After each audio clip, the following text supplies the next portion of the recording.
She didn't plan it. She didn't think. The moment her name was called across that glittering ballroom, something inside Sienna Monroe simply snapped. And before she could stop herself, she grabbed the masked stranger by his lapels, pulled him down, and pressed her lips against his. The room went dead silent. Every breath in Charleston held. And when the stranger slowly lifted his mask, when those cold gray eyes found hers, the blood drained from her face.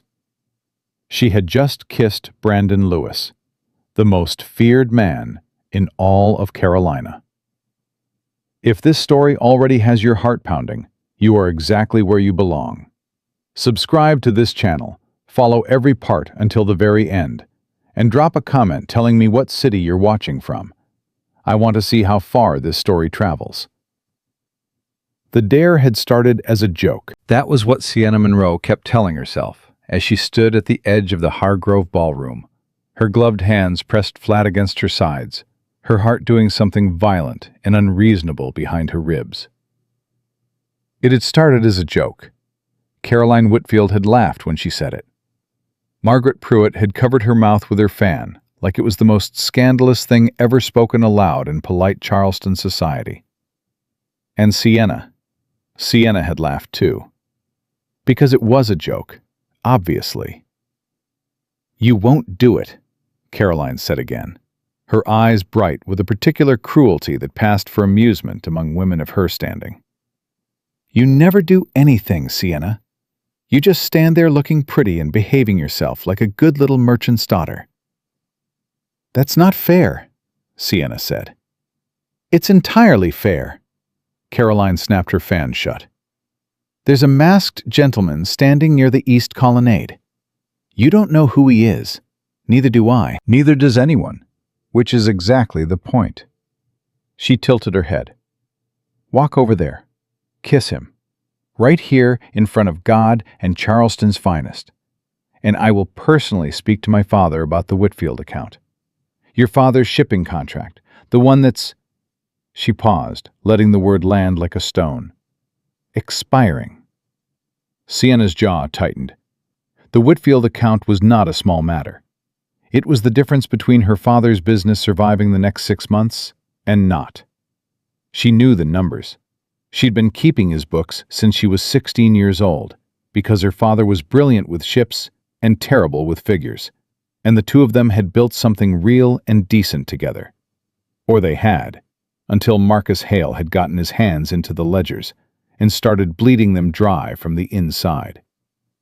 She didn't have proof yet, but she knew. The way you know a storm is coming before a single cloud appears. "One kiss," she said slowly. "One kiss," Carolyn confirmed. "The man is masked. A masquerade dare. It's perfectly ordinary." "Nothing about this is ordinary." "Sienna," Margaret touched her arm. "It's a bit of fun. He probably won't even mind."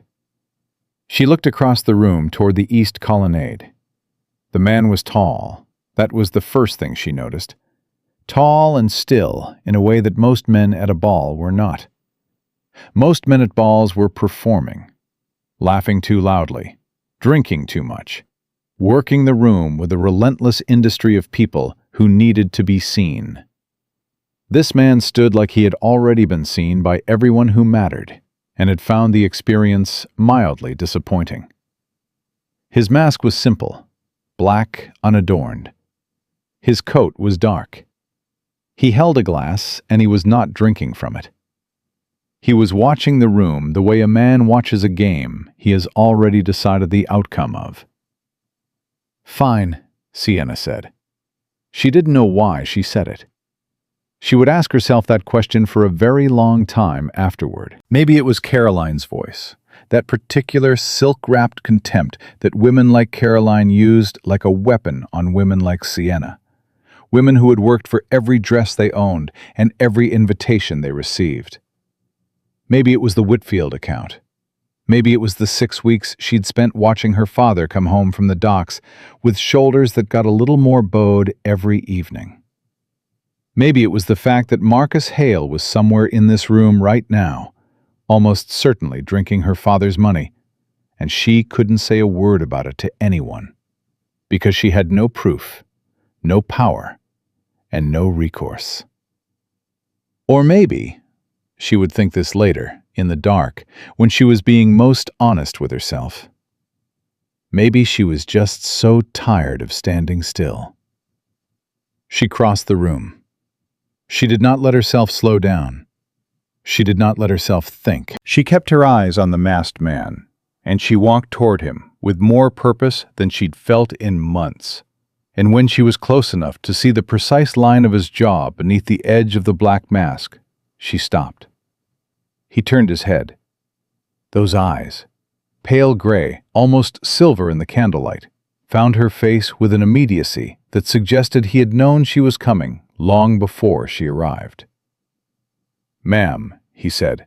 His voice was low, unhurried. It carried the quiet authority of a man who had never once needed to raise it to be obeyed. Sienna did not give herself another second. She grabbed his lapels. Fine wool, she registered distantly, finer than anything worn by anyone else in the room, pulled him down the few inches that separated his height from hers, and kissed him. It lasted perhaps 3 seconds. It felt considerably longer. When she pulled back, the room was silent. Not the ordinary between-song silence of a ballroom, not the polite pause between sets. True silence, the kind that meant every single person present had just witnessed the same thing and was currently revising their understanding of the evening. Sienna heard Caroline's sharp intake of breath from 20 feet away. She heard Margaret's fan snap open. She heard the blood rushing in her own ears. She stepped back. The masked man had not moved. He was looking at her with an expression she could not read. Not anger, not amusement, not the offended shock she might have expected. Something cooler than any of those. Something that felt almost like assessment. Slowly, deliberately, he reached up and removed his mask. The face beneath it was not unknown to her, not entirely. She had seen it in newspapers. She had heard his name spoken in her father's study, in tones that men reserved for forces of nature. Hurricanes, droughts, the kind of economic pressure that could crush a small business like a boot heel on dry grass. Brandon Lewis, owner of the Lewis Shipping Company, of Lewis Land Holdings, of half the warehouses on the Charleston waterfront and a significant portion of the ones in Savannah and Baltimore besides. A man who had arrived in Carolina society 12 years ago, from somewhere no one could quite agree on, and had proceeded, with methodical and apparently effortless precision, to become the most powerful private citizen in 3 states. People did not cross Brandon Lewis. They did not inconvenience him. They certainly did not walk up to him at masked balls and, "Miss Monroe," he said. She went cold. He knew her name. He had known it before she reached him, she realized. Before she touched him. He had watched her come across that room, and he had known exactly who she was. And he had let her do it anyway. "Mr. Lewis," she managed. "I believe," he said, "that you owe me an explanation." She stopped, gathered herself. "It was a dare." Something shifted in those gray eyes. Not warmth, nothing so simple as that, but a quality of attention that sharpened, focused, narrowed onto her like the point of a very fine blade. "A dare," he repeated. "Yes, sir." "And who issued this dare, Miss Monroe?" "That hardly—" She stopped again, because the honest answer was that it hardly mattered now, and she knew it. "It doesn't signify." "It signifies considerably," he said. "To me." A small circle had opened around them. The rest of the ball was beginning to breathe again. Conversations resuming in hushed, urgent tones. fans moving a little faster, heads tilting together in the particular choreography of high society absorbing a scandal. Sienna could feel every eye in the room on her back like a physical pressure. "Mr. Lewis," she said quietly, "I apologize. It was impulsive and inappropriate, and I have no adequate explanation to offer you. I can only ask your forgiveness." "I don't forgive debts, Miss Monroe," he said. "I collect them." She stared at him. "However," he continued, with the same unhurried calm, "this is neither the time nor the place. You will call on my offices tomorrow morning, 8 o'clock. He replaced his mask with the same deliberate movement with which he had removed it. "Don't be late." He walked away. Sienna stood very still for the count of perhaps 10 seconds. Then Caroline appeared at her elbow, breathless, electric with the kind of excitement that other people's disasters always generated in her. "My God," Caroline whispered. "Do you know who that was?" "Yes," Sienna said. "I know." "Sienna." "The account, Caroline." She turned to face her. "You'll speak to your father." That was the agreement. Caroline blinked. Then, slowly, she nodded. "Yes," she said. "Of course." Sienna nodded once and walked away before her legs had the opportunity to start shaking. She did not sleep that night. She lay in her narrow bed in the Monroe house on Trad Street. A decent house, a respectable house, a house that had been slightly more respectable 2 years ago, before Marcus Hale had inserted himself into her father's business like a splinter working its way towards something vital. And she stared at the ceiling and thought about gray eyes and a voice that said, "I collect debts," like it was the most natural thing in the world. Her father was already asleep. He slept deeply these days, the way tired men do. The kind of sleep that looks like peace, but is actually just exhaustion wearing peace's clothing. She had not told him about the kiss. She would not tell him. He had enough. At some point past 2 in the morning, she heard the back door. She sat up. In this house, in this neighborhood, at this hour, a sound at the back door meant one of 3 things. Her father returning from a late meeting at the counting house, old Mrs. Garrett's cat getting loose again, or something else entirely. The quality of this sound, careful, unhurried, the sound of someone who knew exactly which boards to avoid, suggested it was not her father, and it was definitely not Mrs. Garrett's cat. She was out of bed before she finished the thought. She pulled on her wrapper and took the candlestick from her nightstand, and she was halfway down the stairs when she heard voices in the study. Men's voices. Low. Her father's. She recognized that. And another she did not. She stopped on the 3rd stair from the bottom. "Can't keep doing this, Marcus." That was her father. Tired. Strained. "The accounts don't add up. I've been over them 3 times. "You're mistaken, Thomas." The second voice was smooth. She knew it now. Marcus Hale. Her father's business partner. The man who had appeared 4 years ago with capital to invest, and references from Philadelphia that nobody had thought to verify.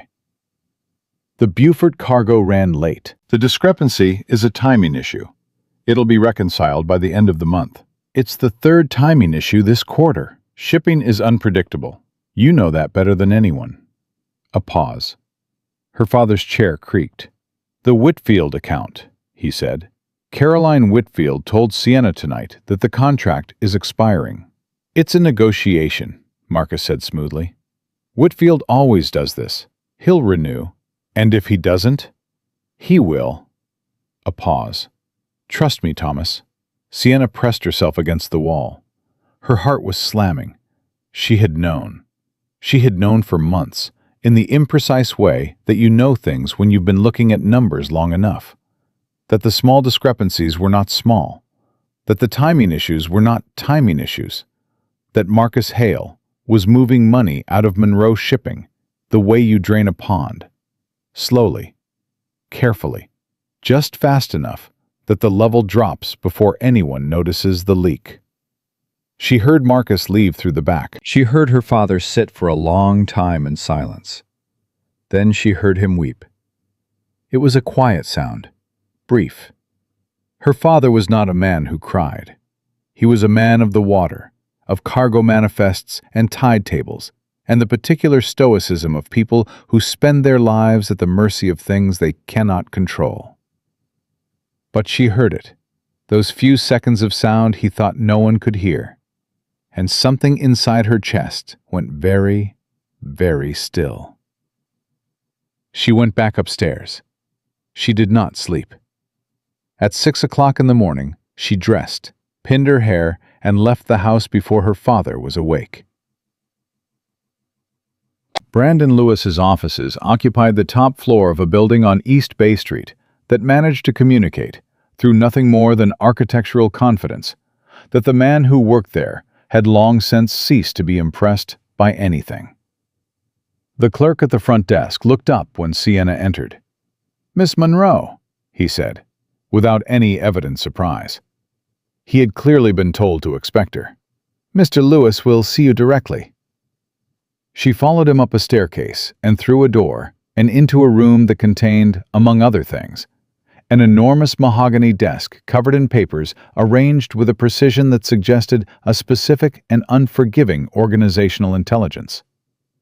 2 windows overlooking the harbor, and Brandon Lewis. He was already working. He did not look up immediately when she entered, and she understood, with a clarity that was not quite annoyance and not quite respect, that this was a deliberate choice. He was the kind of man who let people arrange themselves in a room before he looked at them, who let the waiting do some of the work for him. She sat down in the chair across from his desk, without being invited to. She folded her hands in her lap. She waited. After a moment, he looked up. "Miss Monroe," he said, "you're early." It seemed wiser than being late. Something that might have been the very beginning of amusement moved across his face. "Indeed." He set down his pen. "Do you know why I asked you here?" "I imagine it pertains to last night." "It pertains," he said, "to a great many things, of which last night is merely the most recent." He leaned back in his chair. "Your father's business partner, Marcus Hale. How long have you known?" Sienna went completely still. "Known what?" she said carefully. "That he's been stealing from Monroe Shipping." He said it with the same tone he might have used to discuss the weather. "Systematically, for approximately 18 months. The Beaufort discrepancy alone accounts for $900. The total is closer to $4,000 across 7 accounts. She stared at him. "How do you—" "Because Marcus Hale owed money to a man who owes money to me," Brandon Lewis said. "And when money moves through Charleston, Miss Monroe, it moves through my awareness sooner or later. That is simply the nature of things." He picked up a folder from the corner of his desk and set it in front of her. "These are the accounts. The discrepancies are annotated." She opened it. Her eyes moved down the first page. Her stomach dropped steadily, figure by figure. $4,260. Her father's business was worth perhaps $6,000, had been worth $8,000 before Hale. "Why are you showing me this?" she said. "Because you're the one who keeps his books," Lewis said. "And because you came across that ballroom last night with the look of a woman who is running out of time." He paused. "I've been watching Monroe Shipping for some months, Miss Monroe. Not because I'm predatory." Something in his voice suggested he was perfectly aware that a significant portion of Charleston would dispute this characterization. "But because your father's contracts overlap with 3 of my supply lines, and I prefer to understand the situations of those I do business with." That sounds considerably like being predatory. It sounds like being thorough. He held her gaze. "There's a difference." Sienna looked down at the folder again. "What do you want, Mr. Lewis?" "I want Marcus Hale removed from Charleston's business community, with enough evidence attached to his name that he cannot resurface elsewhere and do this to someone else." He paused. "To accomplish that, I need someone inside Monroe Shipping's records who can verify and formalize what I already know. Someone Hale trusts, or at least doesn't suspect. Someone with legitimate access to the books." The silence in the room was very complete. "You want me to gather evidence against my father's business partner?" Sienna said slowly. "Yes. While continuing to work alongside him as if nothing has changed?" "Yes. And if he finds out—" "He won't," Brandon Lewis said, "if you're careful." "And if I'm not careful?" He looked at her for a moment. "Then you won't be the first person Marcus Hale has hurt," he said. "And I would prefer you not become the next one." Sienna closed the folder. She set her hands flat on top of it. She thought about her father in that chair last night, making that sound, believing himself alone. "What do I receive in return?" she said. The ghost of that almost amusement crossed his face again. "Directly to the point. Good. Mr. Lewis, the $4,260 will be restored to Monroe Shipping's accounts," he said, "through channels that will appear legitimate. Your father will not know the money was ever missing. The Whitfield contract will be renewed at better terms than its predecessor, and Marcus Hale will be removed." He paused. "Those are the terms." She looked at him. He was watching her with those gray eyes, patient, attentive, reading her the way she imagined he read everything, carefully, completely, with the confidence of a man who had been right about most things for a very long time. "And last night," she said, "the incident?" "Is irrelevant," he said, "to this arrangement." "You told me you collect debts." "I collect debts from people who can pay them," he said. "What would I collect from you, Miss Monroe? You have nothing I need." It should have been dismissive. It came out as something more complicated than that. She heard it. The precise phrasing. Nothing I need, not nothing of value, not nothing at all. And she filed it away in the careful, systematic way she filed everything. "I'll need to review these accounts myself," she said, "before I agree to anything." "Of course. And I'll need time." "You have until Friday," he said. "Hale is meeting with a Savannah investor on Saturday. Whatever he's planning, it will be his most significant extraction yet. We move before Saturday, or we don't move at all." Sienna stood. She picked up the folder. "I'll be in touch," she said. "Miss Monroe." His voice stopped her at the door. She turned. He was looking at her with an expression she still could not entirely read. Assessing, yes, still that, always that. But beneath it, something that might have been curiosity. The dare last night. The Whitfield contract. Was that the entirety of the reason? She held his gaze for a moment. "No," she said honestly. He nodded once, as if she had confirmed something. She walked out. She spent the rest of that morning in her father's counting house, with the folder open on her lap and the ledger books spread around her, cross-referencing entries against Brandon Lewis's annotations with the focused, methodical attention of someone who has just discovered that the ground beneath her feet is considerably less solid than she believed. He was right. Of course he was right. The numbers were there, once you knew where to look. The same recurring pattern of small delays, adjusted entries, transfers that led to accounts she didn't recognize, withdrawals that corresponded to no documented cargo. It was elegant, in a horrible way. Hale had been careful. He had built it so that any single discrepancy looked explainable. Any single account looked like a normal irregularity of trade. You had to see all of it at once, laid out together, to understand what you were looking at. At noon, Marcus Hale walked through the door. Sienna closed the folder. She set it underneath the ledger. She looked up. "Sienna," he said, with the warm, practiced smile she had spent 4 years misreading. "Working on a Sunday?" "The Beaufort accounts," she said. "I wanted to sort through the timing discrepancy." His eyes moved to the ledger, back to her face. "Find anything interesting?" "Nothing that wasn't already there," she said. He held her gaze for a moment. Then he smiled again, and this time she could see the effort in it. Just barely. Just a fraction of a second's calculation before the expression arrived on his face. "Good girl," he said. After he left, Sienna sat very still for a long time. Then she picked up her pen, opened the ledger, and began to write. The writing took 3 hours. Not because the evidence was hard to find. It wasn't. Not anymore.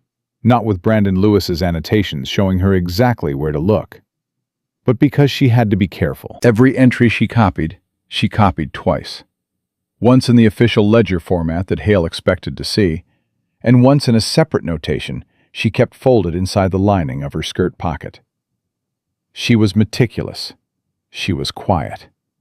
And every 15 minutes, she listened for footsteps on the counting house stairs. Hale didn't come back. By the time she left that afternoon, she had documented 11 separate irregularities spanning 14 months. Transfers to an account registered under a name she didn't recognize. E. Colton and Associates, Savannah. Cargo entries that referenced shipments she could find no record of at the dock manifest office. A pattern of withdrawals, always on the last business day of the month. Always just below the threshold that would trigger her father's attention. She folded the notes smaller and pressed them deeper into the pocket lining and walked home through the Charleston summer heat, with her face arranged in the careful neutral expression she had been practicing her entire adult life. Her father was on the porch when she arrived. "You were at the counting house," he said. "Beaufort accounts," she said. "The timing discrepancy." He nodded. He was looking out toward the street, and he had the distant quality he'd carried for weeks now. Present in body, somewhere else entirely in his mind. "Marcus says it'll reconcile." "I know what Marcus says." Something in her voice made him turn to look at her. Thomas Monroe was not an unobservant man. He had built a shipping business from one leased boat and a borrowed dock, and that kind of work produced a certain quality of attention, a sensitivity to the way the wind shifts before the storm arrives. She saw him register something in her face, something she hadn't quite managed to keep out of it. "Sienna," he said quietly, "is there something I should know?" She looked at her father, at the gray in his hair that hadn't been there 3 years ago, at the way he held his coffee cup with both hands now, an old man's habit that had appeared sometime in the last 12 months without either of them commenting on it. "Not yet," she said. "Give me until Friday." He was quiet for a moment. "That's a strange answer." "I know." He looked at her for a long time. Then he nodded once, slowly, and turned back to the street. "Friday," he said. She sent a message to Brandon Lewis's offices that evening. 3 lines. 11 entries. E. Colton and Associates. I need the Savannah records. The reply came before 8 o'clock the next morning, delivered by a boy she'd never seen before, who handed her a sealed envelope and was gone before she could ask his name. Inside, a single sheet of paper with an address on Meeting Street and a time. 2 o'clock. Come alone. She came alone. The address belonged to a house she didn't recognize, a narrow townhouse, unremarkable from the outside. The kind of building that Charleston had hundreds of, and nobody looked at twice. The door opened before she knocked, which startled her more than she would have liked to admit. And the man who opened it was not Brandon Lewis. He was younger, red-haired. He had the compact, watchful build of someone who had spent a significant portion of his life in situations where size mattered less than quickness. "Miss Monroe," he said, "I'm Daniel Cole. Mr. Lewis's associate. He sends his apologies. He was delayed at the harbor. He'll be along within the hour." He stepped back from the door. "Come in." She stepped in. "The Savannah records you requested," Daniel said, producing a leather portfolio from a side table. E. Colton and Associates was registered in Savannah 6 years ago. The registered owner of record is a man named Edmund Colton, merchant, unremarkable. But the operating signatory on all accounts and contracts is Marcus Hale. Sienna opened the portfolio. "He's been running a parallel operation," Daniel continued. "Small enough that it doesn't attract attention individually. But if you add up every extraction from every business he's partnered with over the past 8 years," he paused, "we count 7. Your father's is the most recent. The one before Monroe Shipping was a cotton factor in Savannah. The man lost everything. His wife took their children to her parents in Virginia. He hasn't recovered." Sienna's hands tightened on the portfolio. 7 businesses. 7 that we know of. And no one stopped him. No one had enough pieces in one place before. Daniel's voice was steady, careful. "Mr. Lewis has been building this case for 14 months. She looked up from the papers. 14 months, she said. "He's been building it for 14 months. "Yes, ma'am." She thought about the way Lewis had handed her that folder yesterday morning. Smooth, immediate, completely prepared. The way he'd said, "I've been watching Monroe Shipping for some months." The way he'd known exactly what she would find in those accounts before she found it. He hadn't been watching for months. He'd been watching for over a year, which meant he had known what Hale was doing to her father's business for 14 months and had said nothing. She set the portfolio down. "Miss Monroe," Daniel started. "Tell Mr. Lewis," she said very quietly, "that when he arrives, I'll have some questions for him." She did not sit down.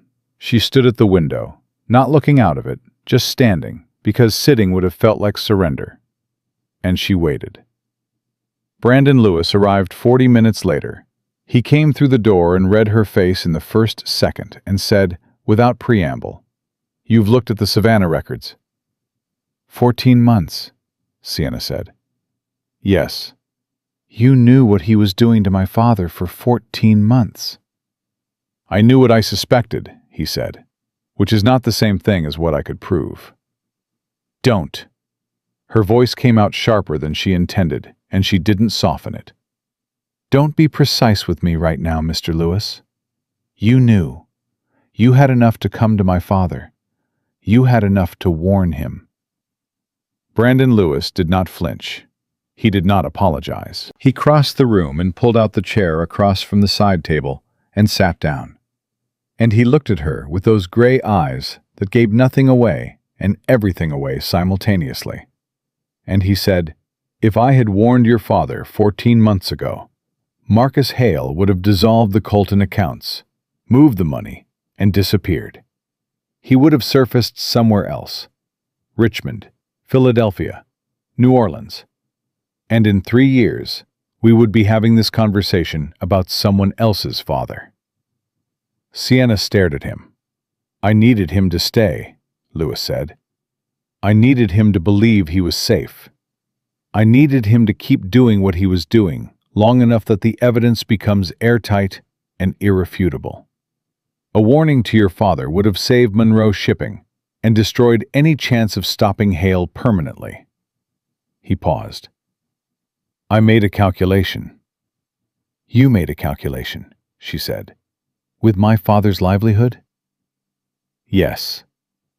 The word was flat and honest, and she hated it. "You could have told me," she said.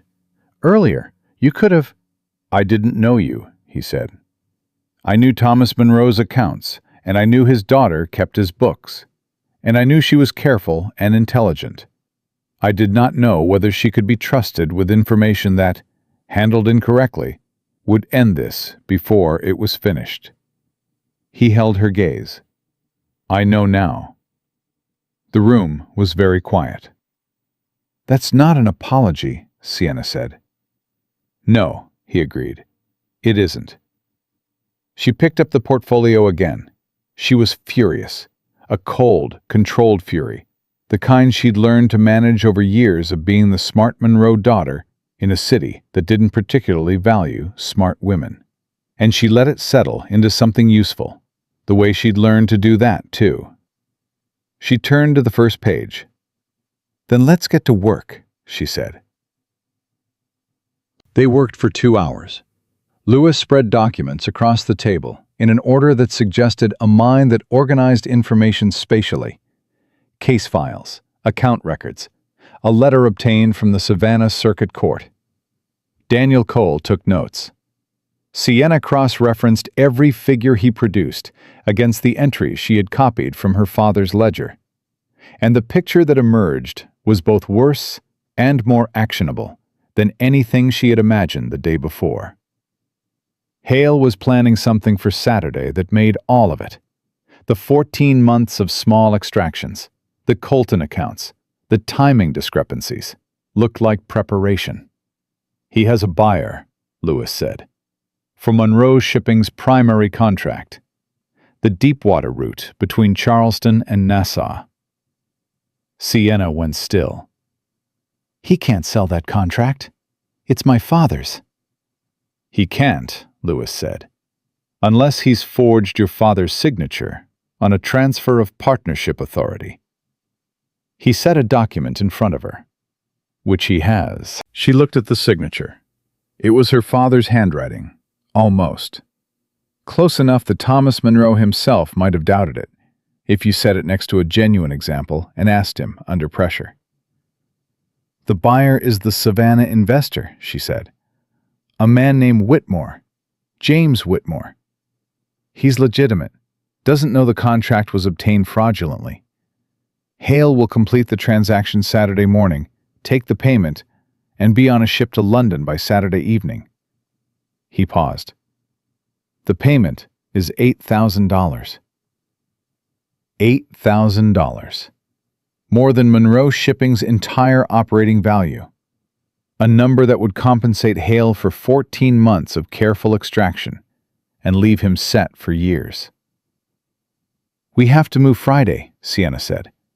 Before he meets Whitmore, yes. How? I need the original partnership agreement, Lewis said. The one that predates Hale's forgery. If we can produce the authentic document and the forged one side by side in front of a magistrate, the transfer is voided and the fraud is established. He looked at her directly. Where does your father keep his original contracts? Sienna knew exactly where. The iron lockbox under the floorboard in her father's study behind the third leg of the desk. She had put documents in that box herself, dozens of times. She knew the key was on the ring her father kept in the inside pocket of his good coat, the one he wore on days he met with creditors. I can get it, she said. You're certain? I'm certain. She set down the document with the forged signature. But my father will need to know. Not everything, not yet, but enough. If I take that contract out of his lockbox, he'll notice it's gone. And if this goes to a magistrate, there will be questions. Lewis was quiet for a moment. How much does he know already? He suspects something. He won't let himself believe it. She thought of her father in that study, that brief sound in the dark. He trusts Hale. He's trusted him for 4 years. That kind of trust doesn't dissolve just because the numbers are wrong. It will when he sees the documents. Yes, Sienna said. It will. That's what I'm worried about. Lewis looked at her for a moment. Something in his expression shifted. A fraction of a degree, barely perceptible. The difference between a man conducting business and a man being, briefly, human about it. "He'll recover," Lewis said. "Men like your father. They're built from something that doesn't break when it bends. He'll be angry, and he'll grieve the trust he lost. And then he'll build something better." Sienna looked at him. "You sound like you know something about that." The fraction of a degree shifted back. "The contract," he said. "Can you have it by Thursday evening?" She recognized the redirection for what it was. She filed the question away, what she'd seen in his face, just for that moment, and she nodded. "Thursday evening," she said. "Where?" She told her father Thursday morning. Not all of it. Not Lewis. Not the arranged meeting on Meeting Street. Not the 14 months of surveillance or the calculated patience that had let Hale keep working while the case built around him like a cage. Those parts she kept to herself, partly because they were not hers to share, and partly because explaining Brandon Lewis's role in any of this would require explaining the ball, and the dare, and the conversation in his offices. And she was not ready to explain any of that to her father. What she told him was this. She had found the discrepancies. She had traced them to E. Colton and Associates in Savannah, and Marcus Hale had forged his signature on a transfer document intended to sell their primary Nassau contract to a buyer on Saturday. Her father listened without speaking. He sat in his desk chair with his hands flat on the surface in front of him, and he listened, and his face went through several things in sequence. Disbelief, then the particular sick expression of a man who has been hoping he was wrong and just discovered he wasn't. Then something that was older and harder than either of those. "Show me," he said. She showed him the copies she'd made from the ledger. She showed him the notations, the Colton account records, the pattern of withdrawals. She set them in front of him one at a time, slowly, the way you show a man a wound, carefully, giving him time to adjust to each new layer of it. When she finished, he was quiet for a long time. 4 years, he finally said. His voice was low and very controlled. "I brought him in. I vouched for him. I told every man in this city he was trustworthy." "Papa." 4 years. He stood. He walked to the window. The Buford cargo, the timing issues, every conversation I had with him, where he told me I was mistaken about my own numbers, his jaw tightened. He looked me in the eye, Sienna, every time. He looked me in the eye, and he lied. "I know." "And you knew. How long have you known?" "I suspected for weeks," she said. "I didn't have proof until this week." He turned from the window. His eyes were dry and his expression was the particular kind of still that means a man is holding something back through sheer force of will. "What do we do?" "I need the original partnership agreement," she said. "The one from the lockbox. I need it by this evening." He looked at her steadily. "Why this evening?" "Because we need to stop him before Saturday." She paused. "I have someone helping us. Someone with the legal connections to take this to a magistrate quickly. Someone Hale won't expect." "Who?"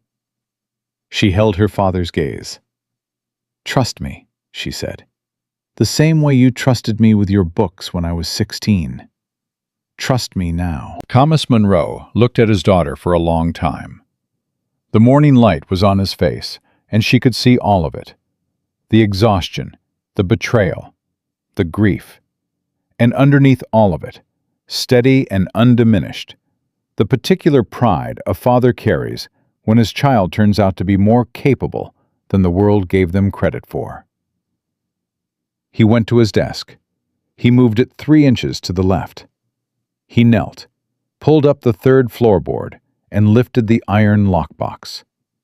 He unlocked it, found the partnership agreement, and held it out to her without a word. She took it. "Sienna," he said. She looked up. "Be careful," he said.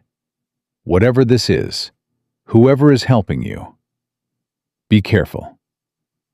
"I will." "That's a promise, not a preference." "Yes, sir," she said. "I know." She was back on the street with a document folded inside her jacket, and her heart moving at a pace that had nothing to do with the walk, and everything to do with what came next. When she turned the corner onto Broad Street and walked directly into Marcus Hale. He caught her by the arms before she stumbled. His hands gripped her elbows, and his face, when he looked down at her, was doing several things at once. Surprise first, then the practiced warm smile, then something underneath it that was neither warm nor practiced. "Sienna," he said, "what brings you out this early?" "Errands," she said. Her voice was entirely steady. She was proud of that. "You?" "Meeting with the harbor master." He glanced down, just briefly, just a fraction of a second, toward her jacket, toward the slight stiffness in the fabric over her left breast, where the folded document rested. "You look flushed. Are you well?" "Just the heat," she said. He released her elbows, but slowly. Too slowly. "I stopped by the counting house yesterday evening," he said, "after you left. I noticed you'd been looking at the Buford accounts again. Like I said, the timing discrepancy." "You're thorough," he said. "You always have been. It's one of the things your father relies on." The warm smile again, but the warmth had a quality now, a texture, like something hot that was also very sharp. "Did you find anything useful?" She looked at him, right at him. She thought of 7 businesses. She thought of a man in Savannah whose wife had taken their children to Virginia. "Nothing that wasn't already there," she said. The same word she'd used on Sunday. She watched him register that, watched him decide whether she was reassuring him or reminding him that she'd said the same thing 2 days ago. "Good," he said. "Good. I'll have the Buford reconciliation finished by end of week." He touched the brim of his hat. "Give my regards to your father." He walked past her. She did not turn around. She did not watch him go. She kept walking, her spine straight and her pace steady, and her hand pressed flat against the front of her jacket, feeling the shape of the folded document beneath her palm. She had 48 hours, and Marcus Hale had just looked at her jacket. She went straight to Lewis. She didn't send the message first. She didn't wait for a scheduled meeting or a carefully sealed envelope delivered by a boy she didn't know. She walked directly to the East Bay Street building, and she went up the stairs without being announced, and she opened the door to his office, and she said, "Hale knows." Brandon Lewis looked up from his desk. He did not look startled. She was beginning to understand that he never looked startled, that somewhere between building a shipping empire and cultivating the most precise, unyielding attention to detail she had ever encountered in a human being, he had simply stopped being surprised by things. "Sit down," he said. He looked at my jacket. She stayed standing. "I had the document inside my jacket. We passed on Broad Street. He caught me by the arms. He was right there, and he looked. He knew something was different." "Did he say anything?" "He asked if I'd found anything useful in the Buford accounts. I used the same answer I gave him on Sunday. He registered it." She pressed her hand flat against the front of her jacket. The document was already out, already in the locked box at home, but her hand went there anyway. "He's not certain, but he's suspicious, and a suspicious Marcus Hale is a dangerous one." Lewis set down his pen. He was quiet for 3 seconds. She counted, and in those 3 seconds, she watched him recalculate something, adjust some internal arrangement of variables, arrive at a conclusion. "It moves the timeline," he said. "How far?" "Today." He stood. "We go to Magistrate Aldridge today, not Friday." "It's barely past noon, which means we have this afternoon." He moved to the door and said something to his clerk that she couldn't hear, then turned back to her. "The document. You have it secured?" Lockbox at the house. My father has the key. Get it. Bring it here within the hour. Daniel will have the Savannah records organized for submission. He paused. And Miss Monroe, don't go back through Broad Street. She looked at him. You think he'd follow me? I think Marcus Hale has survived 8 years of this by being careful, Lewis said. And the careful man who suspects he's been found out doesn't wait to find out how much you know. He acts first. His voice was even, matter-of-fact. Don't give him the opportunity. She left through the back. Her father was in the front room when she arrived, and he read her face the moment she came through the door. What happened? He said. Not a question. I need the lockbox key, she said. Now. We have to move today. He was already reaching into his coat pocket.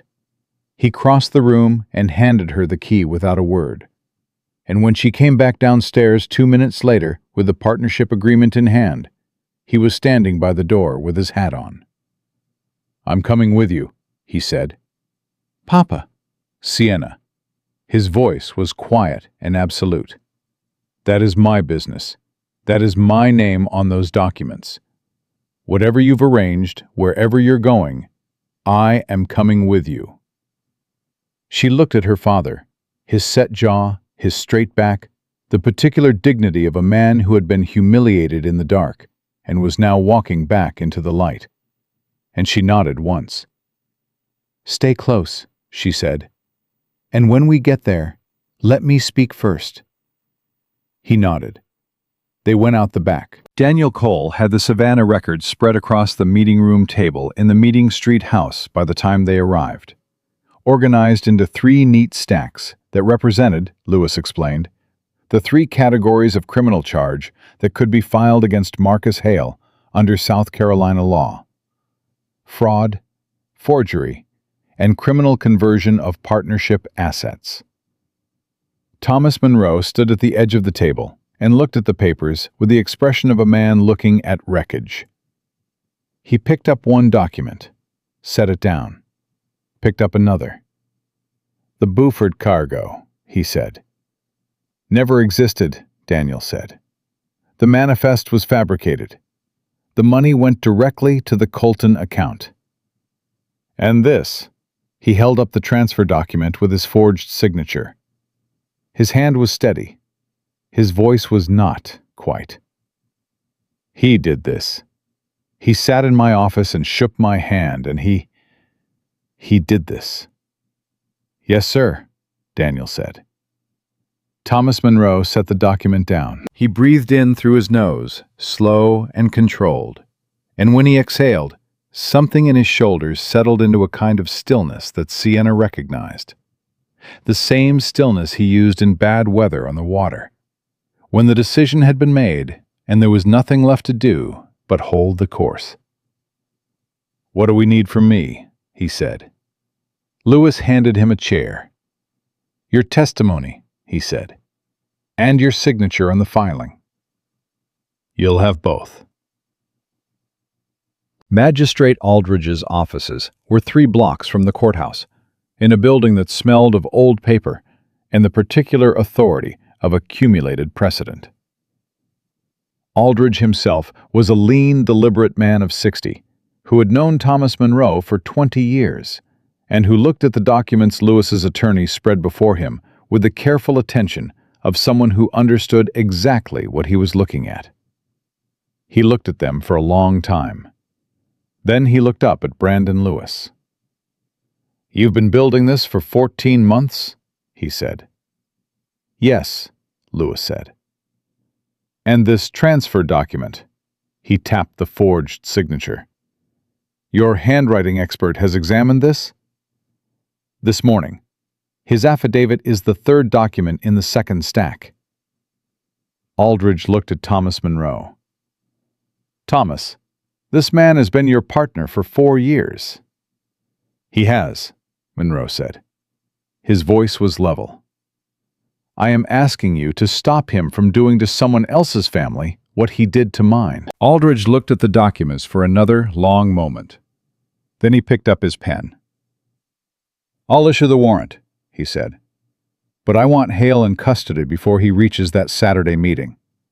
If he transfers anything to Whitmore before we intercept—" "He won't reach Saturday," Lewis said. Aldridge looked at him over the top of his spectacles. "You seem very certain of that." "I am," Lewis said simply. Aldridge signed. It should have ended there. It didn't. They were on the street outside Aldridge's offices. The warrant issued. The sheriff's deputy dispatched to locate Hale. The machinery of consequence finally in motion after 14 months of patient, calculated waiting. When Daniel Cole came around the corner at a pace that was not quite running, but was everything adjacent to it. "Hale's gone," he said. Lewis stopped. "What do you mean, gone?" "His room's on King Street. He cleared them out. His landlady says he left 2 hours ago with 2 trunks and told her he was called away on business." Daniel handed Lewis a folded note. "He left this at the counting house, addressed to Monroe." Thomas Monroe took it before Lewis could. He read it. His jaw tightened. He held it out to Sienna. She read it. "Thomas, urgent business calls me to Savannah. Will return by week's end. The Beaufort reconciliation is nearly complete. M.H." "He's running," Sienna said. "Not to Savannah," Lewis said. He was already thinking. She could see it, the rapid internal reorganization that happened behind those gray eyes when a variable shifted. "If he's running, he's going to the money first, the Colton accounts." "Then we've lost him," Daniel said. "Not yet," Lewis looked at the note. "The Saturday meeting with Whitmore. Hale can't afford to miss it. $8,000 is his exit money. Without it, the Colton accounts alone aren't enough to disappear on. He needs that transaction." He looked at Daniel. "Get to the harbor. Find out what ships are scheduled for Savannah in the next 6 hours. I want to know if Hale is on any of them." Daniel was already moving. Sienna looked at Lewis. "If he completes the Whitmore transaction before we reach him—" "He won't complete it in Savannah," Lewis said. "Whitmore is here. The meeting was always scheduled in Charleston." He turned to her father. "Thomas, is there anyone in your circle who knows James Whitmore personally? Anyone who could get a message to him tonight warning him the contract is fraudulent?" Thomas Monroe thought for a moment. "Edward Hargrove. He and Whitmore were at Princeton together." "Can you reach Hargrove before evening?" "He's at his house on Laguerre Street. I can be there in 20 minutes. "Go." Lewis said it the way he said most things, without qualification, without softening, the kind of directness that assumed the person it was aimed at was capable of handling it. Thomas Monroe moved immediately, which told Sienna that her father had assessed Brandon Lewis and decided on some fundamental level to trust him. That alone cost her something she didn't have words for. "And me?" she said. Lewis looked at her. She knew what he was about to say. "Go home. Stay safe. You've done enough." And she watched him look at her face and apparently decide against it. "Come with me," he said. They went to the harbor, not because that was where Hale was. They didn't know yet where Hale was. But because Lewis had a man there, a harbor agent named Foster, who tracked every manifest, every passenger list, every cargo movement through Charleston's docks with an attention to detail that matched Lewis's own. Foster met them at the dock gate, and he had already done the work. "No Hale on any Savannah manifest," he said. 3 ships left in the past 4 hours. I checked the passenger logs on all 3. Nothing." He paused. "But there's something else. One of my boys at the freight dock says a man matching Hale's description hired a private conveyance 2 hours ago. Not toward the waterfront, toward the North Road." Sienna and Lewis looked at each other. "Georgetown," Lewis said. "There's a packet service out of Georgetown," Foster said. "Less regulated than Charleston. If a man wanted to leave South Carolina quietly and quickly, Georgetown is the way to do it." He handed Lewis a slip of paper. "Next packet to New York leaves Georgetown tomorrow morning at first light." New York. From New York, a man with $4,000 in Colton accounts and enough forged documentation to construct a new identity could be in London within 6 weeks. He could be anyone. He could do this again to anyone. Sienna thought of the man in Savannah, the wife, the children in Virginia. "How long is the ride to Georgetown?" she said. 3 hours, Lewis said, "if you push the horses." "Then we have until this evening." She looked at him directly. "You're going." It wasn't a question. "Yes," he said. "I'm coming with you." He looked at her for a moment. The harbor noise was around them. Ropes, water, the particular rough language of dock work. And in the middle of all of it, he was very still, looking at her with the assessment that she was beginning to understand was simply the way he looked at everything that mattered to him. "It won't be comfortable," he said. "Mr. Lewis," she said, "I have spent the past 4 days working under the assumption that my father's business was already gone, and trying to find a way to save it anyway. Comfortable is not something I'm currently prioritizing." Something moved across his face. That almost amusement she had seen before, but fuller now, less contained, as if the careful management of his expressions had slipped a fraction of an inch. "Fair enough," he said. "Daniel, send word to Thomas Monroe. Tell him where we've gone and why. And get a message to the Georgetown constable. We'll need local authority when we arrive." They were 2 hours out of Charleston when the first wheel hit the rut. The conveyance lurched hard to the right, and Sienna grabbed the strap above the door and held on, and Lewis's hand came across and caught her arm without apparent thought. An automatic response, purely physical, gone the moment the coach leveled out. He withdrew his hand. Neither of them commented on it. Outside, the driver was already down from the box, inspecting the wheel. Lewis leaned out the window, listened to the driver's assessment, and turned back with the expression of a man recalculating yet again. "Cracked spoke," he said. 20 minutes to repair." Sienna looked at the position of the sun. "We'll still make Georgetown before dark." "Barely." He sat back. The conveyance was small, a hired vehicle, nothing like the carriage she imagined he normally traveled in, and the space between them was not large. "He may already be there." "Or he stopped somewhere on the road," she said. "2 trunks. He's not traveling light. A man with 2 trunks doesn't make the same time we do." Lewis looked at her. "You think like a logician," he said.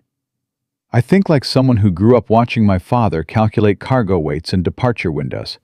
She paused. "How did you start?" "The Lewis Company. You came to Charleston from somewhere.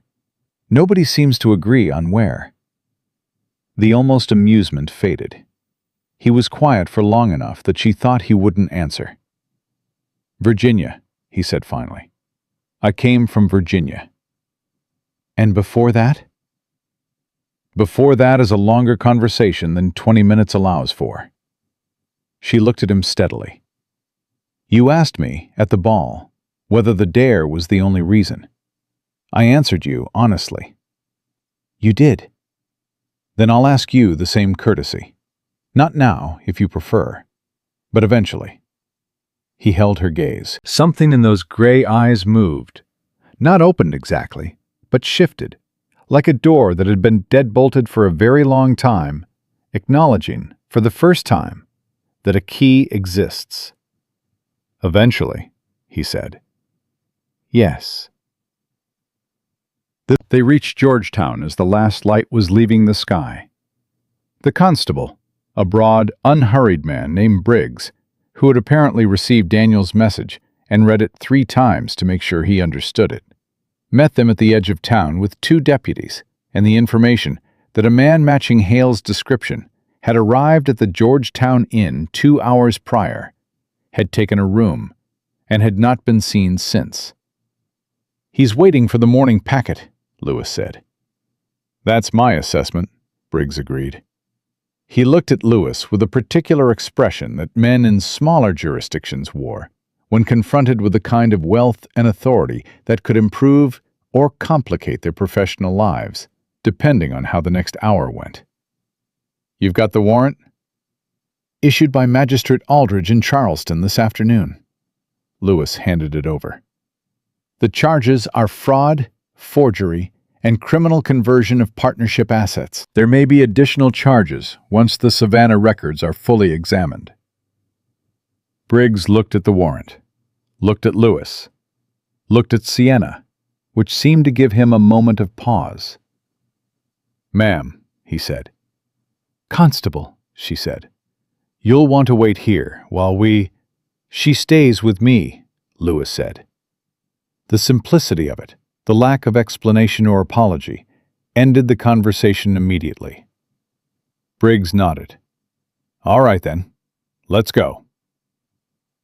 The inn was a 2-story building on the main street, and Marcus Hale was in room 4 at the top of the stairs, and Sienna was standing in the hallway outside that door when she heard him speak through the wood. He was not alone. 2 voices. Hale's, she knew it too well by now, that smooth, practiced warmth. And another, lower one she didn't recognize. She looked at Lewis. Lewis looked at Briggs. Briggs put his ear briefly to the door and then stepped back and held up 2 fingers.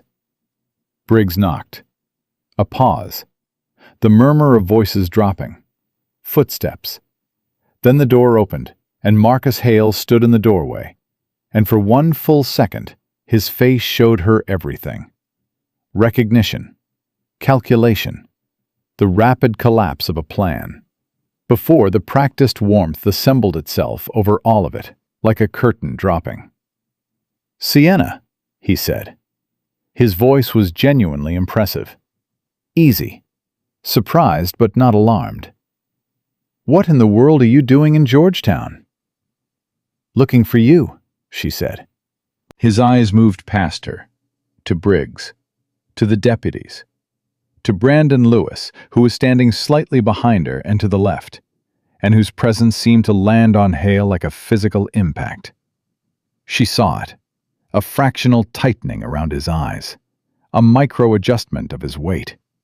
The body's response to a threat being processed faster than the mind can articulate it. "Mr. Lewis," Hale said. His voice had not changed. She almost admired it.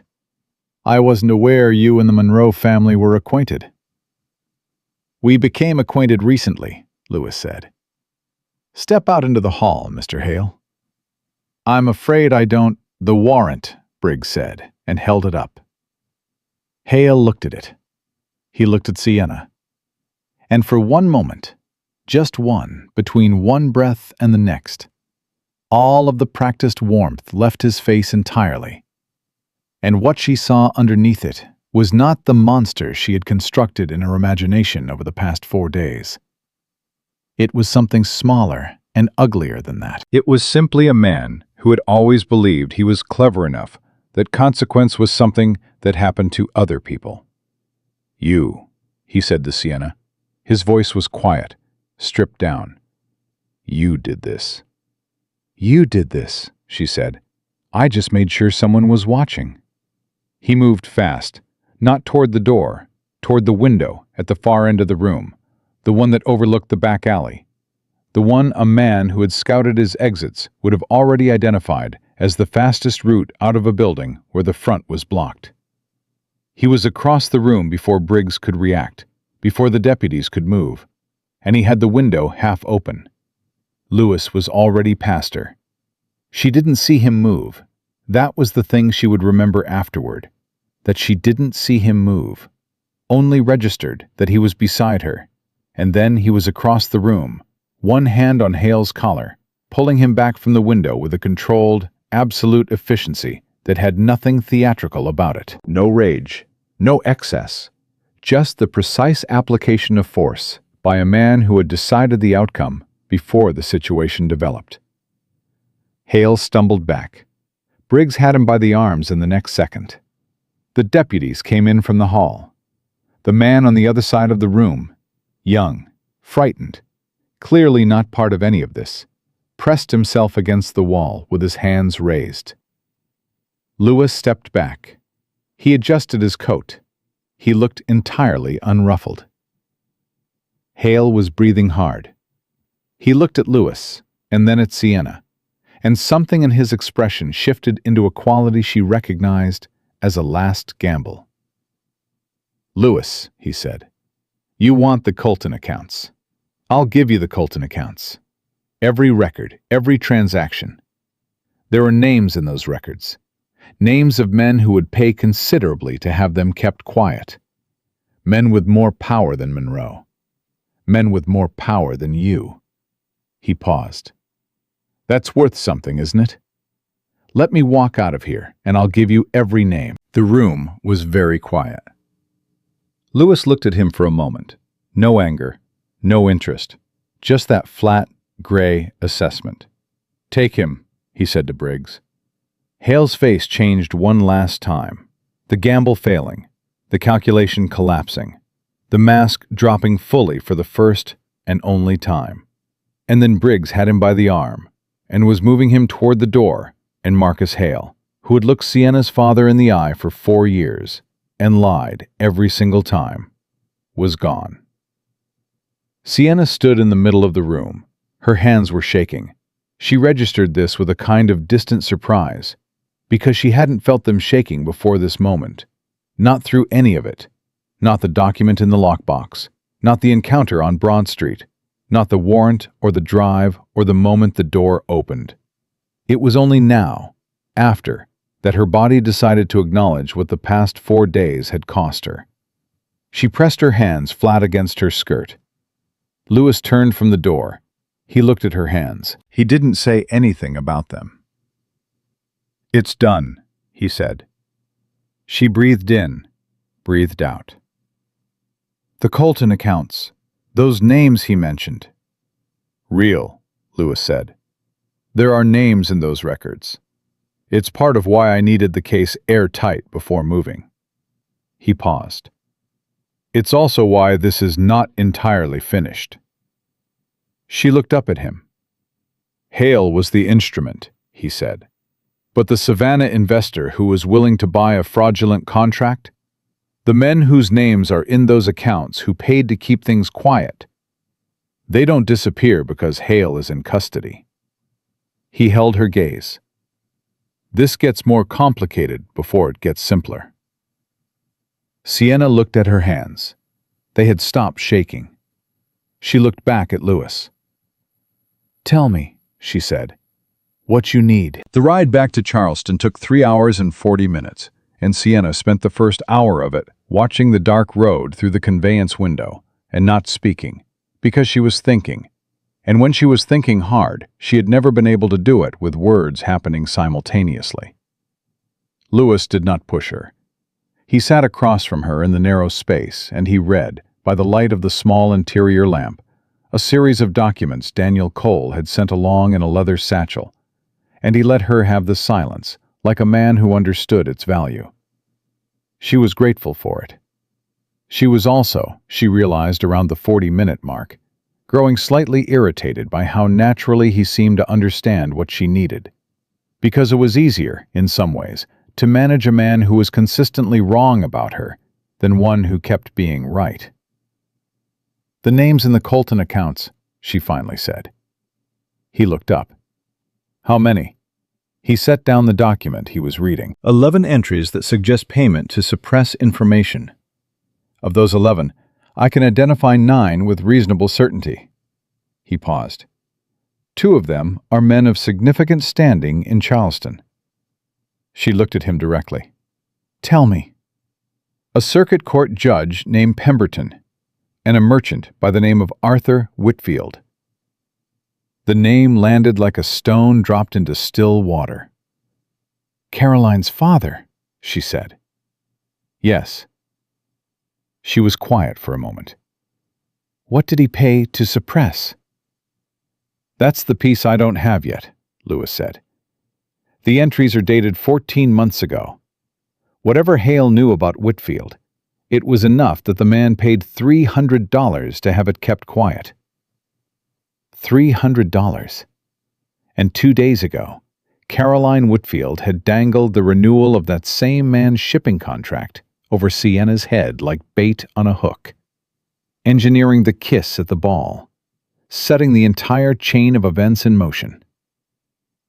She knew, Sienna said slowly. Caroline.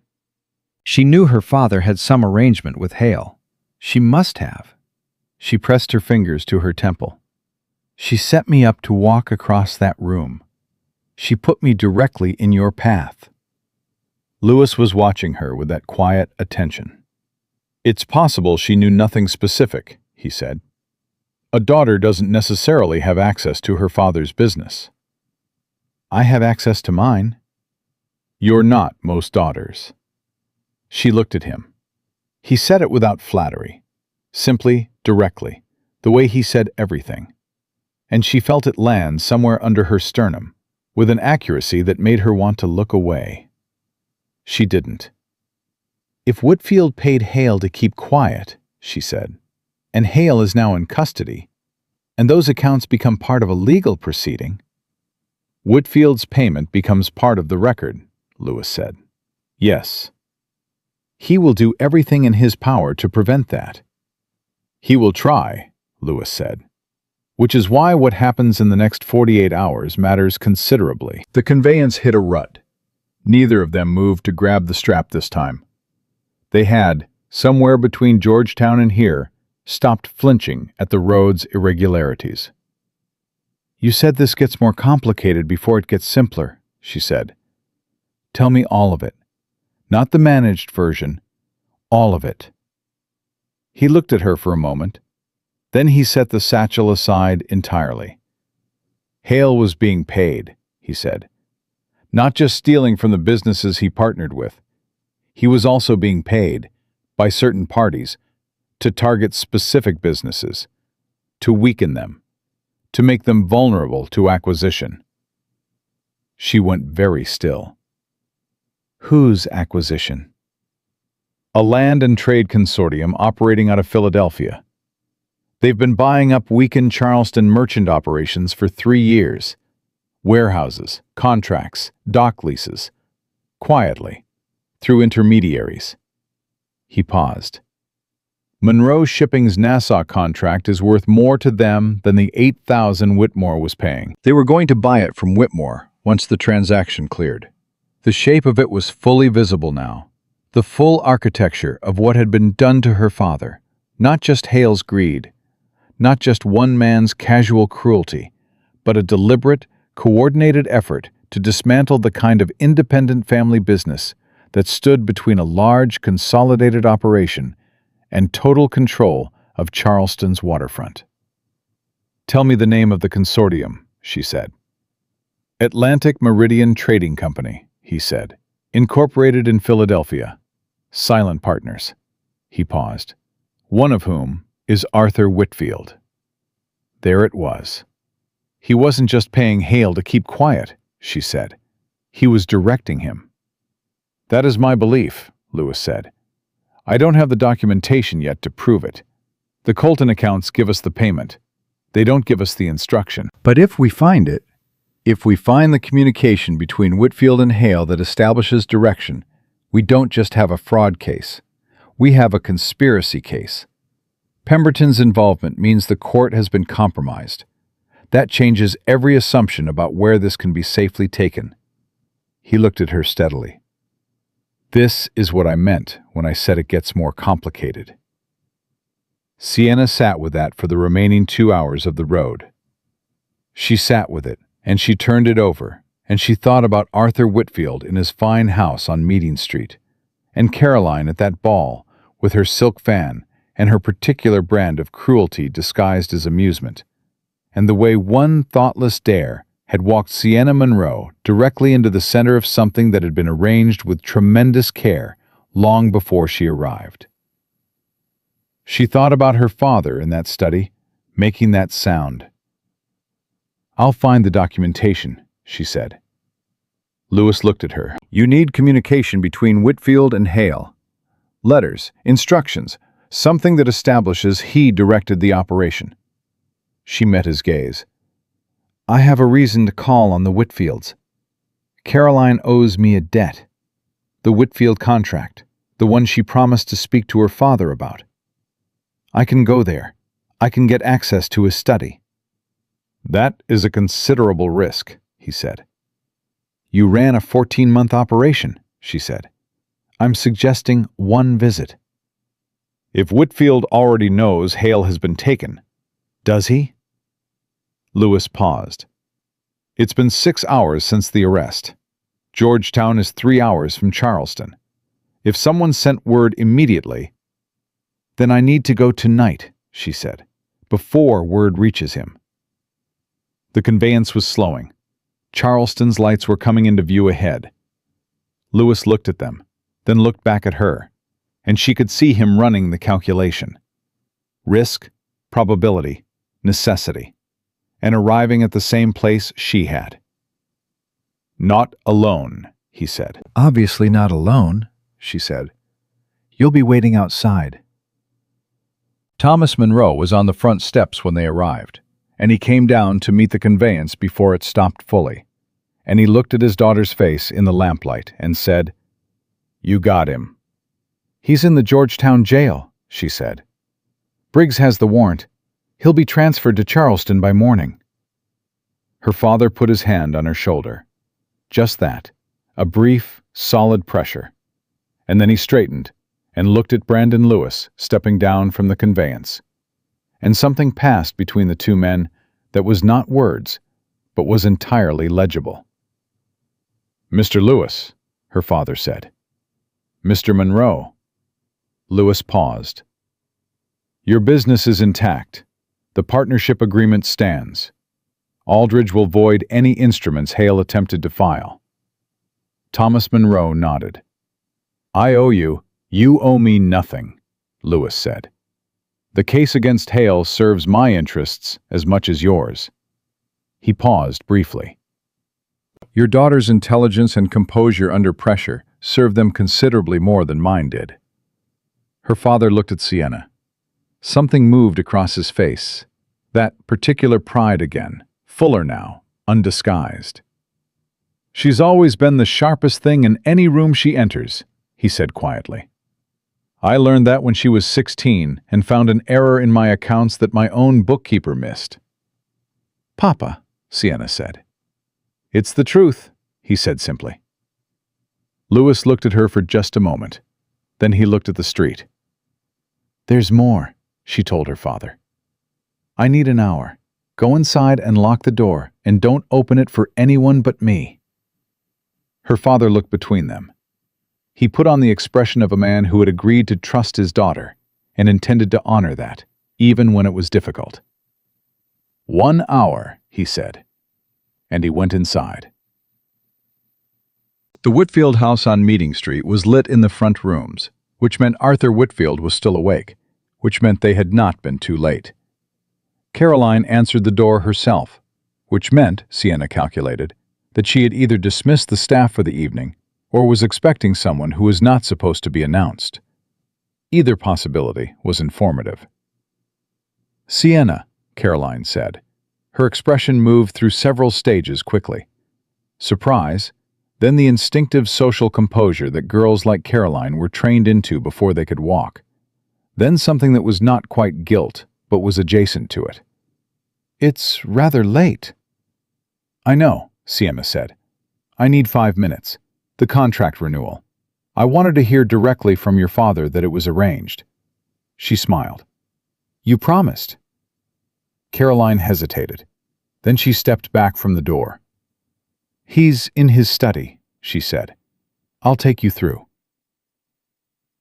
Arthur Whitfield was a man of 62 who wore his wealth with the ease of someone who had been born into half of it and maneuvered his way into the rest. He had Arthur Whitfield's particular quality of attention. everywhere and nowhere simultaneously. The look of a man who was always calculating the value of whatever he was looking at. When Sienna entered his study, he looked at her and he calculated. "Miss Monroe," he said, "this is unexpected." "I apologize for the hour," she said. "The contract renewal. Caroline mentioned she'd spoken to you. I wanted to confirm before I gave my father the good news." She paused. "He's had a difficult week." Whitfield studied her.